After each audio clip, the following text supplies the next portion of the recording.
So I start working there. My second day on the fucking job, I'm heading to the office. I'm on the subway. I lose my phone. I leave my phone on the subway.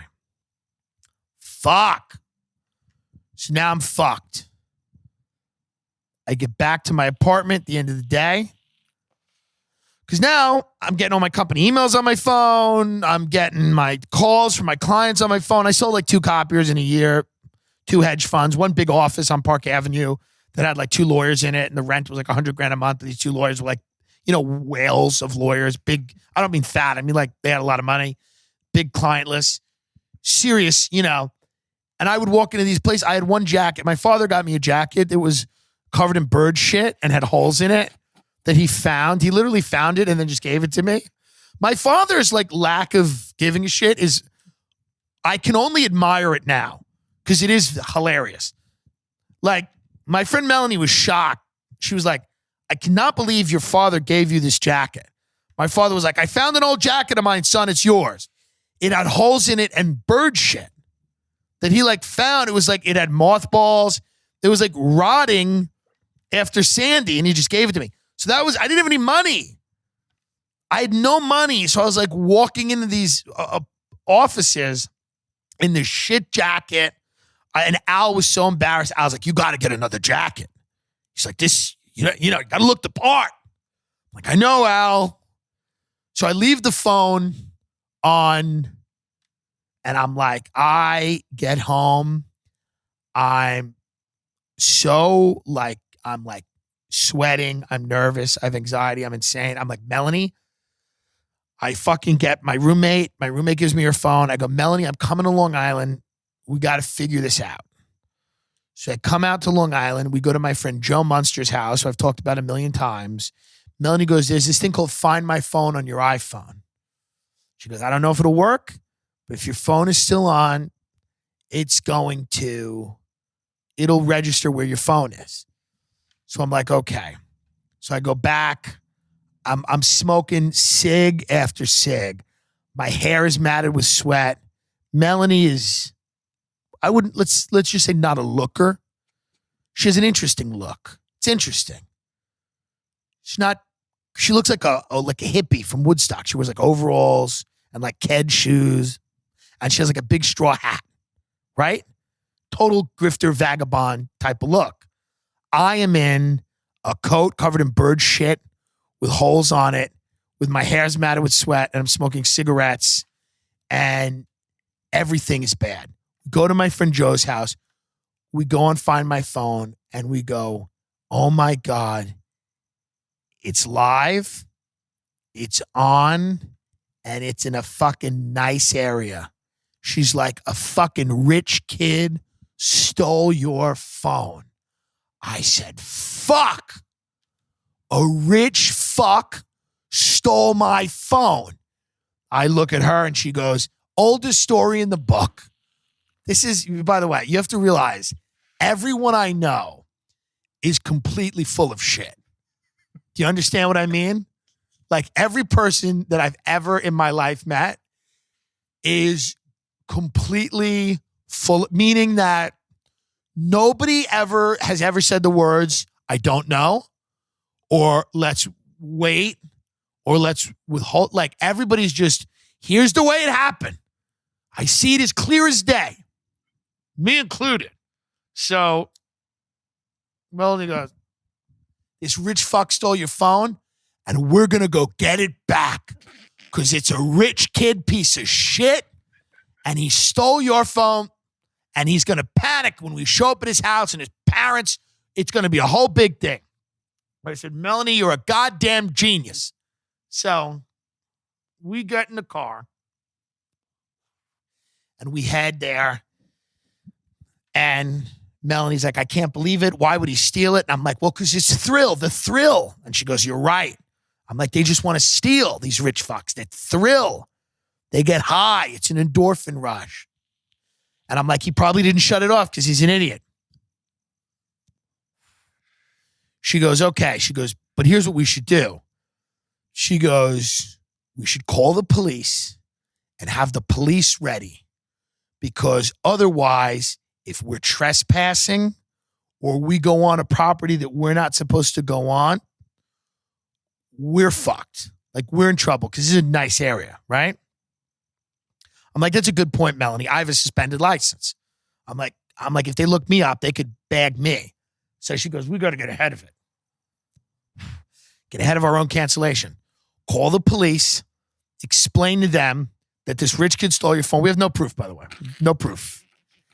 Explain to them that a rich kid stole your phone and he's in his house and we're going to go confront him right now.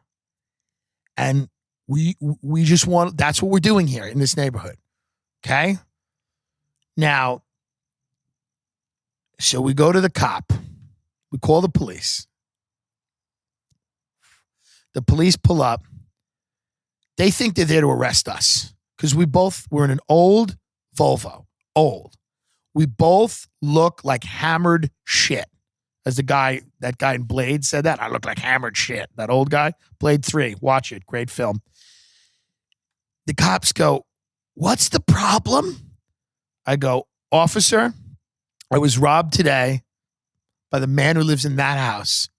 He took my cell phone. I was on the way to work. I'm a copier salesman. Melanie goes, yeah, they stole his phone. They took his phone. And then we went on, found my iPhone. And the iPhone is in the house. So you got to get it. So he goes, okay. He goes, okay. So Melanie and me we're like, Melanie's like, you take him in for this? You arrest him for this? What happens now? They're stealing from the working people. Melanie goes, we're just working people. We're both smoking cigarettes in the car. The cop's 3 minutes away from breathalyzing her because he thinks we're running a scam. Okay? She goes, they're stealing from working people. She goes, it's not right. I go, it's not right. Just waving a cigarette in there. He goes, to either of you have ID? We start going back at him. We're like, what is this now? He goes, well, I just don't know what's happening. And so he takes our IDs, checks her ID because she's in the driver's side. Comes back. He goes, all right, let me knock on the door. He goes, he knocks on the door. We're sitting there. We're like, yeah, justice. Comes back out to the car. He goes, are you Tim Dillon? He goes, yeah. He goes, why don't you walk up to the house? I walk up to the house. One of the best looking kids, he was probably in his early 20s, opens the door. Big smile on his face. He's standing there flanked by two loving parents. And he goes, hey, man, are you Tim Dillon? He goes, yeah. He goes, dude, I called 4 of your friends. I found your phone on the subway. I called 4 of your friends to try to get in touch with you, and they all hang up. But they were all drug dealers. He's calling my dirtbag friends that owe everyone in the world money. He goes, I called all your friends. He's like, I left a message with your dad. I tried to get in touch with you. He's like, I'm so happy you came out here, man. This is such a happy ending. And me and Melanie are standing there looking like shit on the steps of this little mini mansion, and this gorgeous kid and his beautiful, loving parents hand me my phone. And the cop just looks at us like we're total human garbage, right? And so I say to the kid, I'm like, this is real nice. Hey, my uncle, he owns a couple of restaurants. If you ever want to go out somewhere, let me know. The kid's like, yeah, all right, man, thanks. He just gives me my phone. The parents are like, what a nice story. Isn't this nice? He's like, well, you didn't think I stole the phone, right? I'm like, no, we know how this is, you know? And Melanie's like, yeah, we see where you live. You don't need a phone. So then shuts the door. The cops now won't even look at us because they're completely disgusted. They're completely disgusted by us. We walk back to the car. I get in the car. Melanie gets in the car. Melanie just looks at me. She goes, yeah, I guess we're the dirtbags, huh? And I'm like, yeah, I guess we are, Melanie. I guess we are the dirtbags. She goes, fuck it. And then we just drove away and smoked cigarettes, but I had got my phone back and it was great. I realized there are good people in the world. Not many, very few. Not me, not anyone I know. But Melanie was like, yeah, that kid's stupid. He could have sold that phone. I'm like, yeah, that fucking moron. Should have taken my phone. You know, if you need, go get a potato and put a Marlboro Light in its mouth and watch that and then press play on your phone.